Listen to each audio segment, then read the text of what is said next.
네, 지금 앞서 보신 것처럼 어제 윤석열 대통령 내년도 예산안을 설명하면서 국회 협조를 요청을 했습니다. 시정연설에 앞서 이재명 민주당 대표를 만나서 이야기를 나누기도 했죠. 어제 국회 분위기 어땠는지 두 분과 함께 자세히 좀 짚어보도록 하겠습니다. 윤기찬 국민의힘 법률위원회 부위원장, 김현정 민주당 전 대변인 모셨습니다. 안녕하십니까? 안녕하세요. 네, 반갑습니다. 자, 윤 대통령 이번 시정연설에서 국회를 향해서 몸을 많이 낮췄습니다. 윤 대통령의 달라진 모습을 영상으로 먼저 보겠습니다. 신속하게 조치해 드려야 될 것들이 많이 있기 때문에 국회에 좀 많은 협조를 부탁드리고 언제든 요청하시는 자료와 설명을 아주 성실하게 잘 해드리도록 하겠습니다. 함께해 주신 이재명 더불어민주당 대표님, 이정미 정의당 대표님, 김기현 국민의힘 대표님, 의원님들의 각별한 관심과 협조를 부탁드립니다.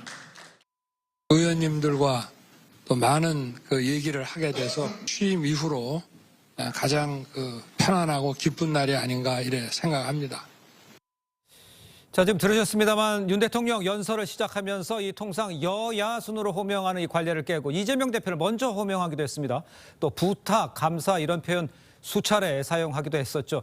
윤 대통령의 이 달라진 모습 먼저 윤기찬 부위원장께서는 어떻게 평가를 하십니까? 국회도 좀 바뀐 것 같죠. 어쨌든 네. 국민이 모처럼 편안한 입장이 됐던 것 같고 지금 대통령 입장에서 보면 원래 이게 국회와 대통령의 관계는 대통령 국회에 협조를 요청해야 되는 것이고 그렇죠. 국회는 대통령 행정부에 대해서 견제하는 기능이기 때문에 예. 원래 이런 모습이어야 되는 것 같아요. 근데 이제 국회 내에 여야가 첨예하게 대립하다 보니까 이게 여당과 대통령과 마치 이렇게 한 편처럼 되고 예. 야당 거야가 국회를 대변하는 것처럼 보였기 때문에 대통령이 국회를 상당히 상대하지 않는 듯한 이런 국민적 오해를 샀던 게 사실이에요. 그렇죠. 그러니까 이번에 보면은 사실 상임위원장들과의 간담회 자리에서 쓴소리가 나올 것을 뻔히 알면서도 관례를 깨고 그런 자리를 마련했고요. 네. 그다음에 연설문 내용을 보더라도 전 정부에 대한 탓하는 거 사실 예산안에 긴축재정을 왜 해야 되는지 설명하려면 전 정부에 대해 설명해야 되는 거거든요. 그런데 그걸 뺐어요. 빼고 협치 협력이라는 단어가 13번 정도 들어가고 예. 앞서 두서에 말씀 주신 것처럼 야당 의원분 대표님들을 먼저 호명하고 이런 식의 대통령이 원래 취지에 맞는 행보를 했기 때문에 앞으로 야당도 조금 더 민생이라는 화두는 공통적이기 때문에 네. 조금 더 합리적인 의정 활동을 하면 어떨까라는 생각을 해봤습니다. 알겠습니다. 일단 윤 대통령이 손을 열었다 이렇게 좀 평가를 해주시는 것 같은데 지난해 시정연설에서는 문재인 정부의 날을 세우기도 했었죠. 올해는 이 참모진이 작성한 이 초고에 방금 언급을 해주셨습니다만 전임 정부를 겨냥한 말을 윤 대통령이 직접 삭제하라 이렇게 지시까지 했던 것으로 전해집니다. 자, 어제 시정연설 국회에서 본 모습, 윤 대통령의 변화 이걸 어떻게 평가를 하십니까, 야당에서? 일단은 민심이 참 무섭구나라는 생각을 좀 먼저 좀 해보고요. 어제 종전에 비해서 분명하게 정쟁이라든지 이념과 관련된 그런 표현들은 최소화시켰고 또 그 협력이라든지 협치라는 그 표현들을 하시면서 국회 처방적인 그 협력을 요청하는 그런 모습들은 분명히 이제 바뀐 것이죠. 그 원인을 보면 이제 보궐선거 패배로 인한 것이 가장 직접적인 것 같고 또 지난 24일 날 여야 간에 신사협정을 맺었잖아요. 본회의장에서 피켓이나 고성 야유 이런 거 하지 말자. 이런 것들도 밑자락에 좀 깔려 있는 그런 측면이 좀 있고 다만 이제 협치와 협력을 이야기하면서 협치에 대해서 구체적으로 어떻게 협치할 것인가 이런 내용이 좀 빠져 있고 지난 1년 6개월 동안에 민생과 경제가 좀 파탄난 거에 대한 그 반성이라든지 또 국정 기조 전환에 대한 그런 구체적인 내용들이 빠져 있는 건 좀 아쉽긴 한데요. 그럼에도 불구하고 또 이거 이제 시정연설 할 때 이재명 민주당 대표를 먼저 언급하고 이런 것들은 어떻게 보면 이제 윤석열 대통령도 바뀐 민심의 바뀜에 따라서 여야 간의 그런 그 협치가 필요하다는 것을 인식하셨기 때문이라고 저는 생각하고 이거 형식적인 것을 넘어서 실질적으로 지금 여야와 그 여야 대표와 만나는 그런 걸 통해서 실질적인 민생과 경제 회복을 위한 길로 나아갔으면 좋겠다 이 말씀 드립니다. 알겠습니다. 1차적으로 윤 대통령의 변화는 느껴진다 이렇게 해석을 하시는 것 같습니다. 윤 대통령은 시정연설에서 물가와 민생 안정에 역점을 두겠다 이렇게 이야기를 했습니다. 야당은 예산안 자체에 대해서는 좀 부정적인 반응인 것 같아요. 윤 대통령의 태도와 변화 또 예산안 심사 이게 태도가 변한 것에 대해서만 예산안에는 영향을 미칠까요? 어떻게 보십니까? 저는 예산안 현안에 어느 정도 영향을 미칠 수 있다고 보는 것이 이 사실 이제 657조잖아요. 네네. 이게 2005년 이후로 2.8%라는 증액이에요. 가장 낮게 증액을 했고 23조 원을 긴축 재정을 했는데 현재 시점이 이제 내년 4월 총선을 앞두고 짜는 예산이기 때문에 통상 보면은 이걸 늘리지 예. 줄이지는 않거든요. 그러니까 예. 사실 민생 우선이라는 것을 보여주는 거죠. 그러니까 여당 내에서는 일부 총선을 위해서 좀 예산을 늘리자라는 안이 나왔던 걸로 알고 있는데 이거 네네. 행정부에서 받아들이지 않았거든요. 그렇다면 야당 입장에서 보면 이런 정부의 미래 세대를 위해서 네. 그리고 진정한 약자 복지를 위해서 또는 국가의 본질적인 기능을 위해서 그런 것들에 치중하는 예산안을 짜자라는 것에 대해서 크게 기조상 반대는 없을 것 같고 일부 이제 세목 항목 입장에서 보면 늘 있던 것처럼 뭐 선거에 있기 때문에 이제 지역구에 대한 배려 이런 것들을 요구하는 일부 의원들이 있을 수는 있는데 어쨌든 예. 전체적인 예산안 기조에 대해서는 몇 개 기존에 야당이 반대했던 R&D 예산 같은 거, 그다음 뭐 양평고속도로 뭐 이 조사 관련 예산 이런 부분들과 관련돼서는 악유가 될 수 있어도 기조에 대해서 크게 트집지 않는 악유 대상은 없지 없다. 않겠는가 뭐 이런 생각을 합니다. 알겠습니다. 이런 예산안뿐만 아니라 윤 대통령과 어제 이재명 대표의 첫 소통, 뭐 비록 짧은 만남이라 구체적인 대화가 오고 가진 못한 것으로 저는 알고 있습니다. 그런데 이제 이 대표가 영수회담을 요구하기 위해서 이례적으로 응했다 이런 의견도 있고요. 만남 자체가 메시지다 이런 해석도 있습니다.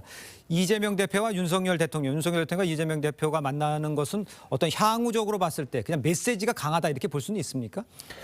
그런 것도 포함돼 있을 거예요. 그래요? 왜냐하면 작년에는 이제 이재명 대표가 불참을 했잖아요. 예. 근데 이번에는 내부 논의 과정에서 이재명 대표가 결단을 해서 참석을 했다라고 하거든요. 네. 그 자리에서 이제 민생을 위한 그 현장 민생이 어려우니까 그거에 대해서 좀 더 정책 집행에 신경 써달라 이렇게 이 정도 얘기를 한 것인데 예. 사실 이미 뭐 여야 대표와 대통령과의 지금 회담을 제안하고 있는 상황이라서 예. 그런 것들도 이런 그 짧은 만남이지만 이런 걸 통해서 좀 전달이 되고 이렇게 해서 대통령께서도 그쪽으로 가는 그 명분을 얻는 그런 자리가 되었으면 좋겠다는 것이 또 그 이 회담이 연설이 끝난 다음에 여야의 상임위원장들과 또 간담회도 오찬까지 했잖아요. 그러니까요. 거기서 좀 쓴소리도 했음에도 불구하고 그 얘기도 들었고 예. 또 앞으로 이런 소통을 자주 하겠다라고 했으니까 예. 거기에 이어서 좀 더 여야 대표까지 만나는 그것까지 자연스럽게 이어지는 그래서 그런 걸 통해서 좀 대화의 물꼬를 트는 그런 계기가 되기를 바랍니다. 알겠습니다. 지금까지는 두 분이 다 긍정적으로 얘기를 해주셨는데 요거 한번 짚어볼게요. 어제요. 주목이 된 것이 여야가 이 피켓 시위나 고성 야유를 하지 않기로 한 이 이른바 이제 신사협정 지켜질지 여부였어요. 국회 분위기 어땠는지 먼저 영상을 보고 이야기를 이어가겠습니다.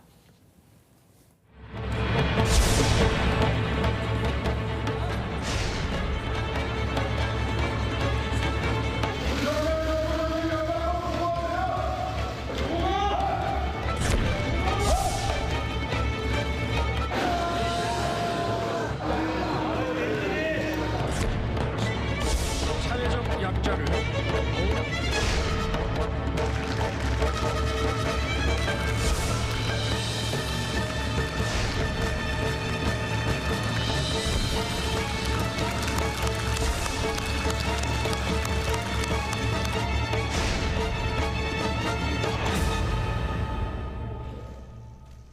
자, 본회의장 안에서는 고성이나 야유는 없었습니다. 근데 일부 야당 의원들 악수를 청하는 윤 대통령을 쳐다보지 않는 모습도 있었고, 물론 다 다양하게 있었습니다.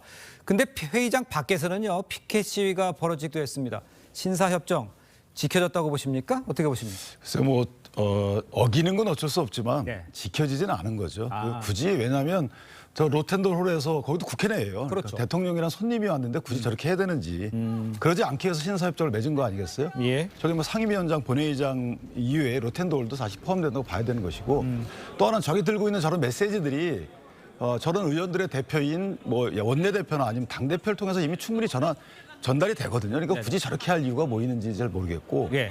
고성과 야유도 조금 아쉬웠다는 부분이 하나 있고요. 또 하나는 국정기조 전환이라는 단어가 맞는 전달하는 메시지도 마땅치 않아요. 국정기조 전환이라는 것을 다 바꿔라라는 의미인데 그리고 또 일부 의원들이 하는 얘기처럼 그만 내려와라 이런 부분들은 상대를 인정하지 않는 거 아니겠습니까? 예. 인정하지 않는 분하고의 협치나 협조는 있을 수 없는 거고 그러니까 전제가 틀렸다는 것이죠. 또 하나는 국민을 두려워하라고 하는데 저렇게 하는 이면에는 강성 지지층을 두려워 그 강성 지지층만 두려워한다는 이런 민주당의 실태가 있는 거예요. 예. 왜냐하면 대통령이 어떤 행위를 했을 때 언행을 했을 때 거기에 대해서 반응적 차원에서 저런 행위가 있었다 그러면 이해가 됩니다. 네. 이제 대통령이 협치하자고 이렇게 여러 가지 노력을 했는데 거기다 반응적 행동으로 그렇게 나왔을 리는 없고 그럼 누구를 향한 메시지냐? 국민을 두려워라고 했으니까 국민에 대한 메시지는 아닐 것이고 그럼 강성 지지층에 대한 메시지죠. 이런 부분들이 좀 아쉽습니다. 알겠습니다. 강성 지지층에 대한 메시지에 대한 반박도 들어보도록 하고요. 이것도 하나 좀 답을 주셔야 될 것 같아요. 이렇게 얘기를 해주셨는데 강경파 초선인 이 김용민 의원은 윤 대통령과 악수를 하면서 이제 그만두셔야죠라고 말을 했다고 본인이 주장을 했어요. 일각에서 이 부분도 뭐 사실 뭐 강성 지지층을 노린 거 아니냐 이렇게 얘기를 하잖아요. 지금 이 지적해 주신 우리 윤 부위원장이 얘기해 주신 이 부분에 대해서는 어떻게 생각하십니까? 지지층을 향한 것이다. 일단은 그 대부분의 의원들이 예의를 갖췄잖아요. 네. 그래서 신사협정 맺은 거 그런 큰 틀을 좀 더 좀 크게 봐줬으면 좋겠다는 생각이 좀 들고 네. 한두 명의 의원들이 이제 저런 행위를 한 거에 대해서는 너무 좀 침소봉대해서 그걸 너무 부각시키지 않았으면 좋겠습니다. 왜냐하면 지금 그 여야 그리고 대통령 간의 그런 그 협치 분위기가 무르익는 관계에서 악화될 수도 있기 때문에 다만 이제 김용민 의원 같은 경우에는 그 전부터 이제 윤석열 대통령에 대해서 이제 강경한 입장을 좀 갖고 있었고 또 일부에서는 검사 탄핵도 추진하고 있는 그런 의원 아닙니까? 그렇기 때문에 이제 본인이 SNS 통해서 밝혔다는 거잖아요. 그래서 이제 그런 태도들이 뭐 이렇게 적합한지에 대해서는 뭐 저도 좀 그런 동의하기 힘든 측면이 있는데 어쨌든 간에 본인의 한 명이 이제 헌법 기관으로서의 본인의 의사 표현을 이렇게 한 것이다 정도로 봐줬으면 좋겠습니다. 알겠습니다. 자, 국민을 위한 대통령의 변화가 시작이 됐습니다. 어떻게 변화가 일어날지 함께 지켜보도록 하겠습니다.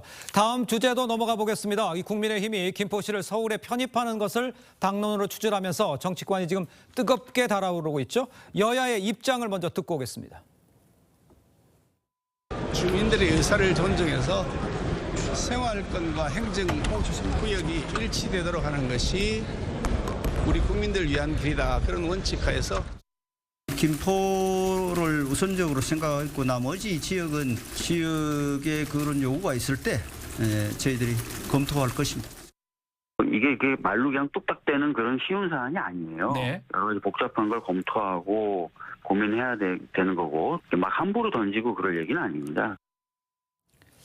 자, 일단 여당에서 구리, 광명, 하남 등 인접도시의 서울 편입도 검토하겠다는 이런 입장입니다.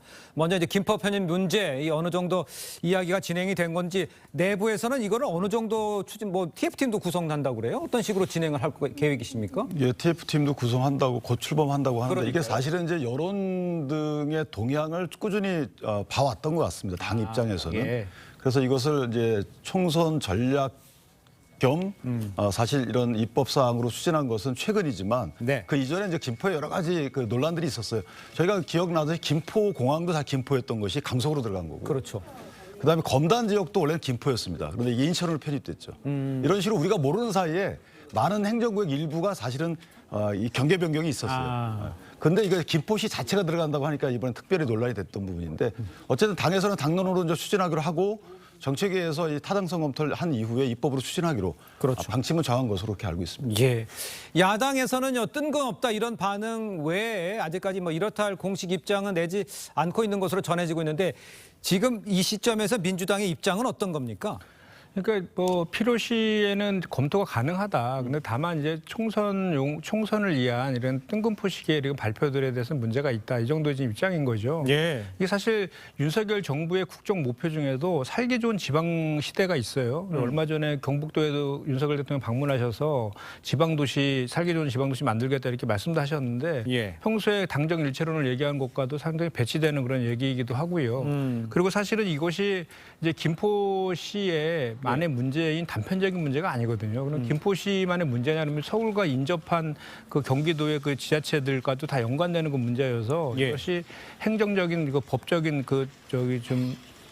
다양한 논의나 숙고들이 필요한 그런 내용이거든요.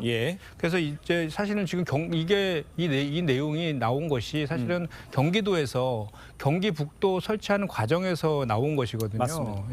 그리고 이제 경기북도 같은 경우에도 그 작년 말에 그 추진단이 설치돼서 이제 지난 9월에서야 그 주민 투표를 지금 정부에 제해놓은 그런 상황이거든요. 예. 그리고 또 이제 비슷한 예로 경상북도 군위가 저기 대구시에 편입됐잖아요. 네네. 그때도 3년이라는 시간이 소요됐거든요. 예. 그만큼 그 내용들의 이해관계가 다양하고 또 주민 투표도 거쳐야 되고 입법 상황이기 때문에 예. 실현 가능성의 문제라든지 이런 것까지 다 감안한다고 하면 이것이 김포시, 경기도, 그리고 서울시, 인천시까지 연관되는 그런 문제여서 그렇게 갑자기 뜬금포처럼 제시할 그런 내용들은 아니고 다양한 논의를 통해서 숙성시켜 나가야 될 그런 과제라고 저는 생각합니다. 근데 그 뜬금포라는 말도 뭐 일리는 있겠습니다만 일단 그 시장이 제안을 한 것이고 거기에 이제 국민의힘이 받은 거 아니에요?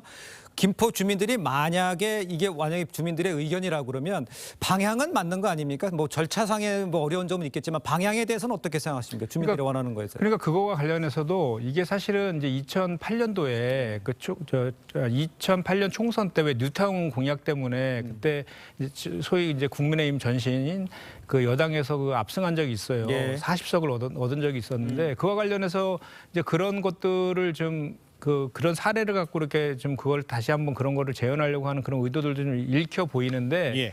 필요성과 상관없이 필요성에 대해서는 제가 아까도 말씀드렸지만 필요하다라고 검토가 가능하다. 그런데 다만 그 검토하는 과정은 상당히 많은 그 이해 관계자들의 의견이나 그 숙성하는 논의 과정을 거쳐야 된다는 거 말씀을 드리는 것이고요. 예. 이것이 김포시민들이 찬성한다 해서 김포시민들만의 의견으로 이게 확정될 수 있는 내용은 아니지 않습니까?